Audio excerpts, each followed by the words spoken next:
Hello, fellow young masters. Right after you jump into the game, the first martial art you unlock is the Nameless swordsmanship. Though it's not the strongest, it's the simplest and most beginner-friendly. This video will cover weapon combinations, core mechanics, and combos, inner way loadouts, equipment loadouts, and mystic skills loadouts. From these perspectives, maximize your output. Newbies who just jumped into the game, you're doing fresh prog in the early game. Not all features are available. Not many martial arts or inner way are unlocked right now. Go with the Nameless sword at this stage. Just pair it with the HPH Healing Panacea fan. It can enhance the fault tolerance in the early game. At this point, equip whatever inner way you have. After we arrive in Kafing, at this point, we will be able to start considering the combinations of martial arts, internal skills, and gear. Enough chit-chat, let's kick off with basic weapon combos. Weapon combinations. Choose the correct pairing, and you'll progress faster. There are only 2 core combinations for the Nameless sword. Beginners should prioritize remembering the first one. Sword and spear combination. Use the charged skill of the Nameless sword to deal damage.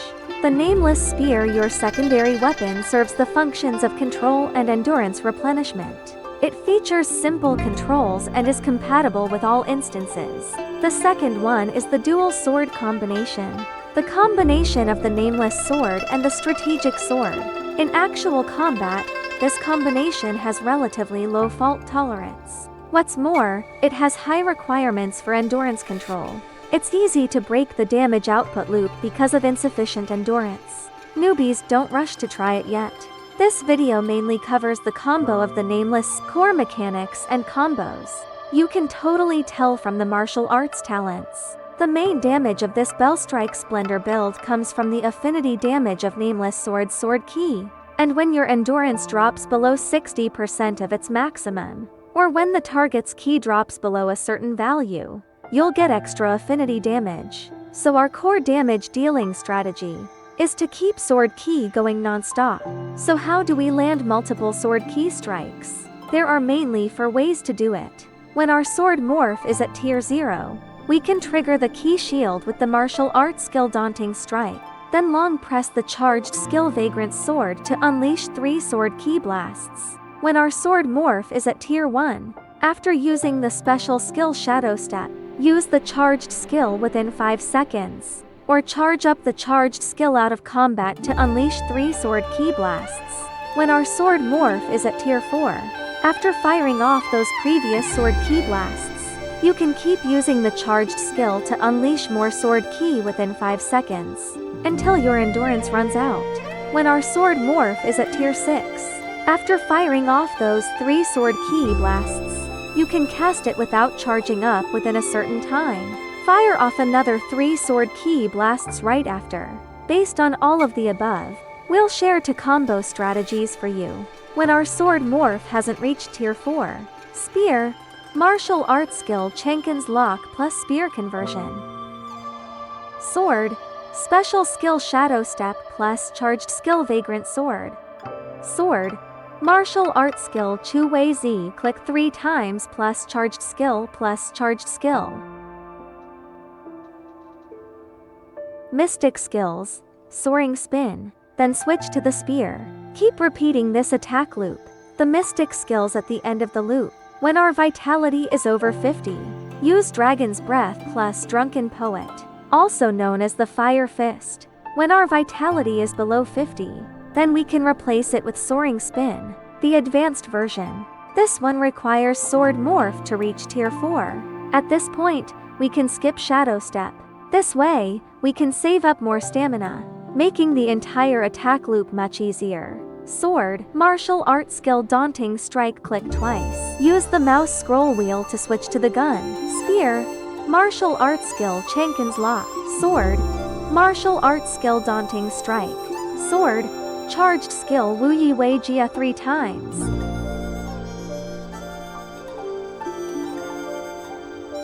Mystic skills, Soaring Spin. Keep repeating this attack loop, same as before.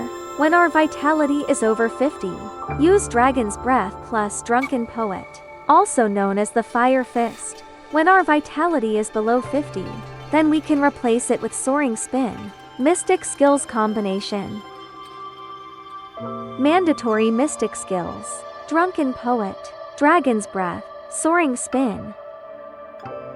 These 3 need to be upgraded to at least Tier 3.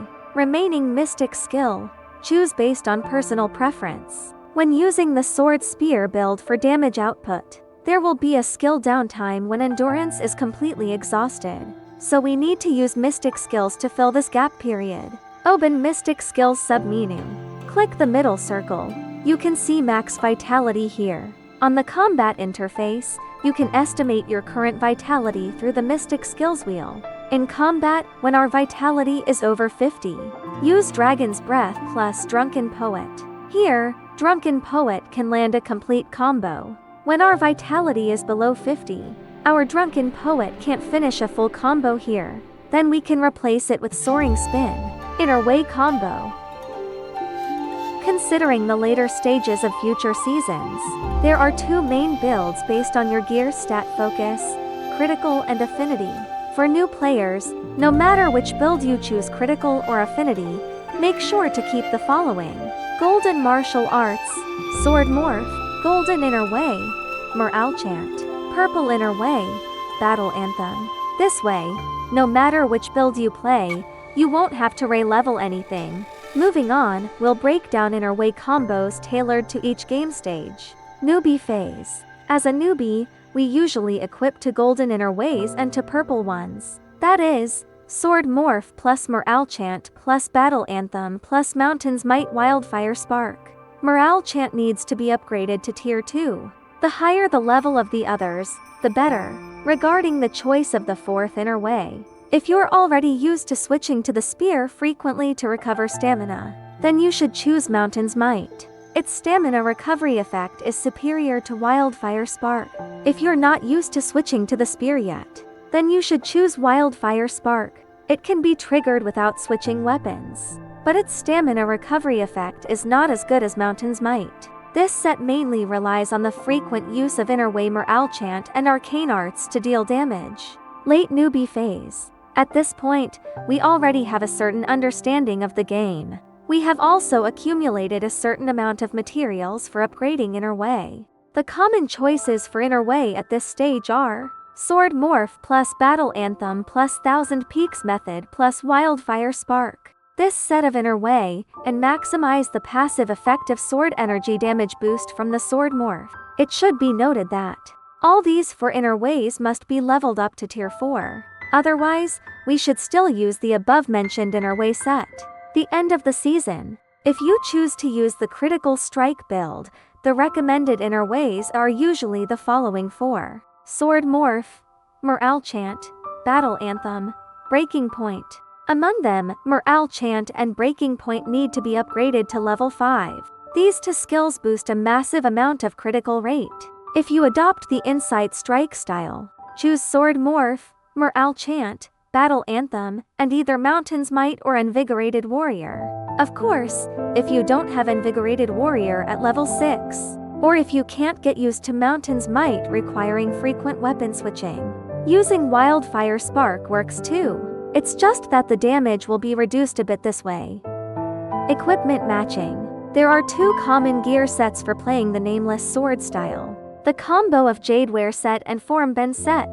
This combo's burst damage is super strong. The tune is way more forgiving compared to other sets, but it has its downsides too.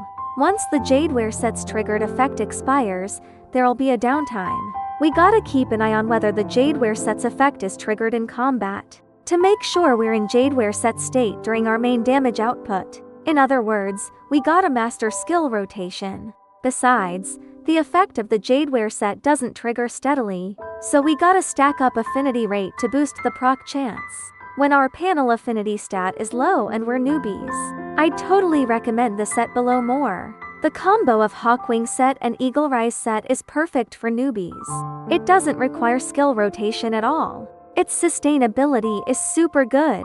It delivers awesome returns for stationary damage output. You just gotta master stamina management. Of course, it has its downsides too. Its tuning is a bit stricter compared to the Jadeware set.